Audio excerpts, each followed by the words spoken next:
Foreign literary sources. Many travelers and scholars visited ancient India and wrote their experience in India. The foreign travelers' writing, listen carefully, the foreign travelers' writings is valued by considering the period of their visit to India, their level of education, experience and expertise. Let's see the topmost one, Greco-Roman writings. Arrian and Ptolemy's writing. These were the scholars and writers. So the Arrian and Ptolemy's writing explained the victorious expedition or journey of Alexander. Herodotus, in his book Histories, give details about the battles between Persia and Greece, India and Persia. Here are other writers, namely Justin, Arrian, Plutarch and Dionysian. So this Dionysian is an Egyptian ambassador, described the political and literary life of India during Maurya Empire and Sangam period. Strabo's writing, that means a writer named Strabo, he has written about the South Indian trade and commercial contact with Greece, Rome and Egypt. Another writer named Pliny, he has written the book Natural History in 70 AD. So the book written by Pliny named Natural History has 30 parts. So in 6th part, he explained Indian geographical features. And the book also features South Indian trade relationship with Greek, Rome and naval trade of Shatavahana kingdom that you have learned in 2nd PUC. Next, in geography, it is a book written by Ptolemy. So the Ptolemy's book Geography names many regions in the South Vindhya mountain region. According to this book named Geography written by Ptolemy, Pratisthana, the capital city of Shatavahana, was on a bank of river Godavari. Therefore, the title Pratisthana Puradisha was ascribed to Shatavahana. Periplus of Erythraean Sea, an anonymous work, or it is unknown origin of the work, is about India's port, trade center and import and export. Megasthenes, you all heard in 2nd PUC this. Megasthenes was an ambassador of Greek king Seleucus Nicator, that means Seleucus first Nicator. He was in the court of Chandragupta. His book named Indica speaks in volume about India. Many parts of this book were destroyed, but the remaining is about the city administered of Pataliputra. This Megasthenes' analysis on the social system of India is controversial, or it can be told as it is debatable. Next, Byzantine Cosmos.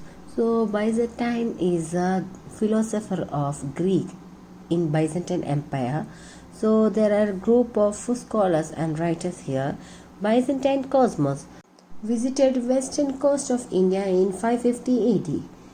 In his book named Christian Topography, he writes about Chinese ship exploring silk to Ceylon.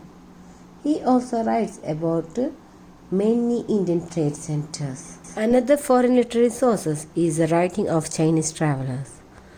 Chinese writing are an invaluable sources in writing Indian history. Xuanzang, the first traveler of Tang dynasty. There are many dynasties in China.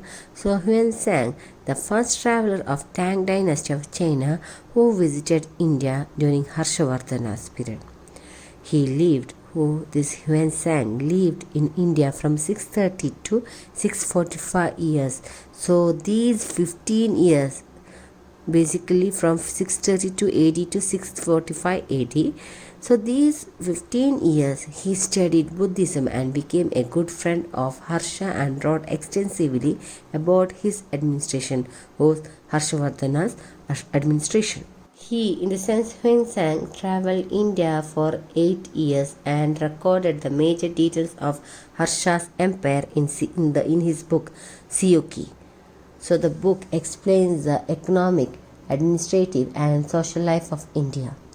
He also wrote about Nalanda University.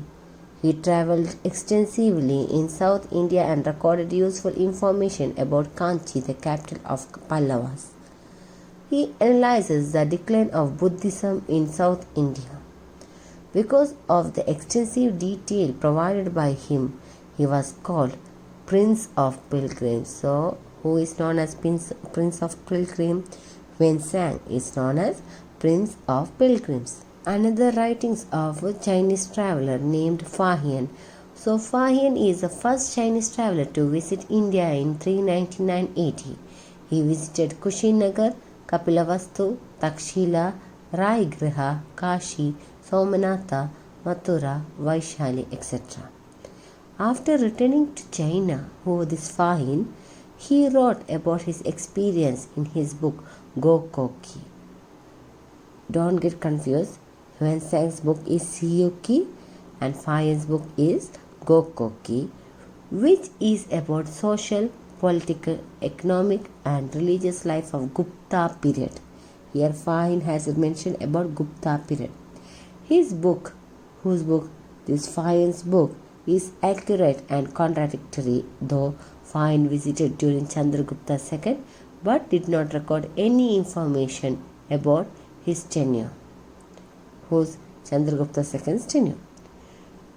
Another writer named Itzing was another Chinese traveler who visited India from 677 to 695 AD. He visited Rajagriha, Kashi, Bodh Gaya, Vaishali and Kapilavastu. Itzing stayed in Nalanda University for many days. His writing is about the religious, social and cultural life of the period. And the historian from Tibet. So he tells that Tibetan historian Taranath's writing and Ceylon's Dipavamsha and Mahavamsha shed light on Ashoka and the rise, development and decline of Buddhism. Now let's know about Arab writing. The historical documents on India by Arabs were Kitab al-Fihrist and Monument of Countries. So the notable Arab writers were Al-Biruni and Suleiman. Let's know about Al-Biruni. Al-Biruni visited India during Mahmud Ghazni's invasion to India. He learned Sanskrit and studied many Sanskrit texts and recorded them in the book Tarikh-i-Hind. The book provides detail about the geographical features of India and its important rivers. He appreciated India's achievement in the field of mathematics, chemistry, astronomy and geography, but he also criticized Indians as narrow-minded and alleged that they did not have any sense of history. Another Arab writer named Suleiman.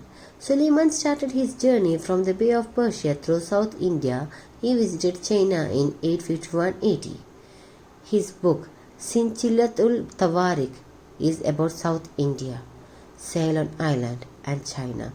The book written by Suleiman is Sinchilatul Tawarik and is the book about South India, Ceylon Island and China. And the book is about Gurjara Pratiharas. So this Gurjara Pratihara is the dynasty during historical period, and it has mentioned the Gurjara Pratiharas administration, the position of Rashtrakutas of Maniketa, the capital city, or a country has Malaketa is the capital city of Rashtrakuta. So in the book written by Suleiman has mentioned about Gurjara Pratihara's dynasty, their administration and the position of Rashtrakutas of Maniketa or Rashtrakuta that settled in Maniketa and their religious policies. These foreign writings fill the vacuum of Indian history by providing useful information.